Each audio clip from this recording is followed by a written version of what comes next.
Baiklah, kita akan mengambil dari pertama Inggris, yaitu latar belakangnya. Sejarah pertemuan komunitas muslim di Inggris hampir serupa apa yang dialami oleh Prancis melalui proses imigrasi.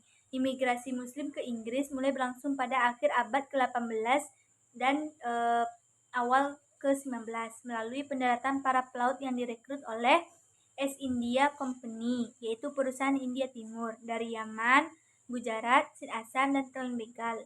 Sejak awal imigran India dan Pakistan menetap di Inggris, pengaruh warisan kultural, kerajaan, dan struktur politik negara setempat yang saling mendukung memperkuat dorongan negara komunisme selama hampir satu abad. Umat Islam harus belajar hidup dengan status minoritas dan jauh dari kekuasaan politik. Di anak benua India, masyarakat Inggris pasca perang memberi ruang bagi identitas kebangsaan yang paralel. Al-Afghani adalah salah satu tokoh pembaru Islam di Inggris. Gagasan Al-Afghani tentang Islam membuat dirinya dikenal sebagai tokoh pembaru. Ia melihat kemunduran umat Islam, bukan karena Islam tidak sesuai dengan perubahan zaman, melainkan disebabkan umat Islam telah dipengaruhi oleh sifat statis, fatalis, dan meninggalkan akal yang tinggi, dan melupakan ilmu pengetahuan. Intinya umat Islam tuh sebenarnya menurut dia tuh ingin menghendaki umat Islam yang baik-baik saja, akhlaknya yang tinggi gitu, dan mencintai ilmu pengetahuan. Tokoh-tokoh pembaru Islam lainnya, yang pertama selain yang tadi, yaitu pertama Abdullah Quilam. Beliau pernah mendirikan masjid pertama kali di Inggris pada abad ke-19. Yang kedua, Timothy Winter. Ketiga, Miriam Francisco. Dan keempat, Ajemal Masrur. Bulan yang kita bisa ambil yaitu ketika Islam masuk ke Inggris ialah perkembangan Islam di Inggris cukup mendapat apresiasi dalam kehidupan sosial budaya di Inggris yang mayoritasnya itu non-Muslim. Tidak terlepas oleh karakteristik ajaran Islam yang sangat toleran, inklusif, dan sangat menghargai hak-hak kemanusiaan. Maka wajar saja jika Pangeran Charles, putra mahkota Inggris, mengungkapkan apresiasinya bahwa prinsip-prinsip yang dianut dalam Islam akan mampu menyelamatkan dunia. Baiklah, kita akan masuk ke yang B, yaitu sejarah Islam masuk ke Amerika Serikat. Latar belakang munculnya Islam di Amerika Serikat yaitu tidak ada sumber resmi yang dapat diperpegangi perihal awal mula kedatangan Islam di Amerika Serikat. Meski demikian, beredar selentingan bahwa Columbus dengan sukses mendarat di benua Amerika atas jasa mualim dan petunjuk arah berkebangsaan Maroko yang dibeli jasanya.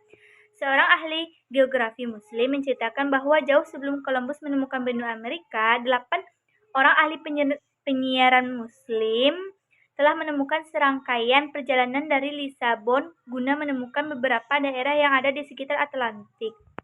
Dikabarkan bahwa ke-8 petualangan Muslim tersebut akhirnya dapat menembus lautan Atlantik dan mendarat di sebuah daerah di sekitar Amerika Selatan. Informasi inilah yang kemudian dimanfaatkan oleh Columbus menemukan sebuah daerah di seberang Atlantik yang bernama Amerika. Unik nih dari perkembangan Islam di Amerika Serikat, yaitu hal itu terletak pada ruang lingkup aliran-aliran Islam yang cukup kondusif untuk berkembang. Ini dapat diperhatikan pada aliran Syiah.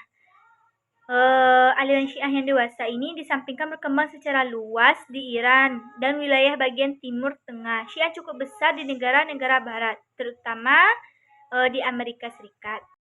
Nah, kita menjelaskan tadi Syiah, baiklah kita akan mengelompokkan Islam-Islam di Amerika. Pertama, Muslim Syiah yang telah saya sebutkan tadi. Yang kedua, Muslim keturunan Afrika. Yang ketiga, Muslim kulit putih.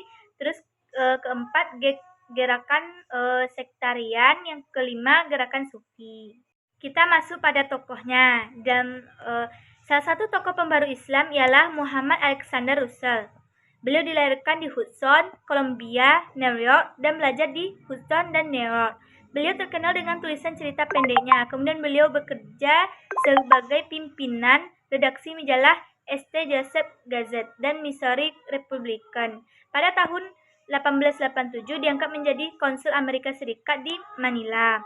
Selama menjalankan tugas itulah beliau mempelajari Islam dan menggabungkan dirinya dalam lingkup kaum muslim. Setelah menjadi kaum muslim, beliau mendapat perjalanan keliling dunia Islam. Dan sampai akhir hayatnya beliau mencurahkan waktu untuk menggunakan misi Islam. Beliau meninggal pada Oktober tahun 1916. Kita melanjutkan migrasi Muslim masuk ke Amerika. Ada gelombangnya nih, gelombang migrasi Muslim masuk ke Amerika. Migrasi pertama yaitu pada tahun 1875 sampai 1912. Migrasi kedua yaitu 1918 sampai 1922. Migrasi ketiga yaitu 1930 sampai 1938.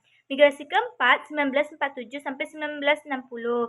Dan terakhir, migrasi kelima 1968 sampai sekarang ini. Sejarah masuknya Islam di Amerika tidak terlepas dari pada saat peristiwa WTC 11 September 2001. Dari stigma negatif tentang Islam, masyarakat Amerika mencari tahu tentang Islam melalui Al-Quran. Pada Al-Quran mereka itu malah menemukan kata-kata mutiara. Sejak itu perkembangan Islam di Amerika Serikat berkembang sangat luar biasa. Setiap tahun banyak orang Amerika yang memeluk agama Islam. Mereka yang masuk Islam pada umumnya orang-orang yang berpendidikan, para profesional, serta middle income, dan rata-rata orang pintar yang mudah dapat memahami Islam. Kesimpulan yang bisa kita ambil ialah Islam memberi petunjuk dalam kehidupan, mengisi kekosongan batin dan mengunjungi intelektual yang tinggi, serta akhlakul karimah, yaitu akhlak yang baik dan terpuji. Suatu aturan atau norma yang mengatur hubungan antar sesama manusia dengan Tuhan dan alam semesta. Akhlak terpuji atau disebut pula dengan akhlakul karimah, yaitu akhlak mulia. Begitulah Islam masuk ke Amerika Serikat, teman-teman dan Bapak.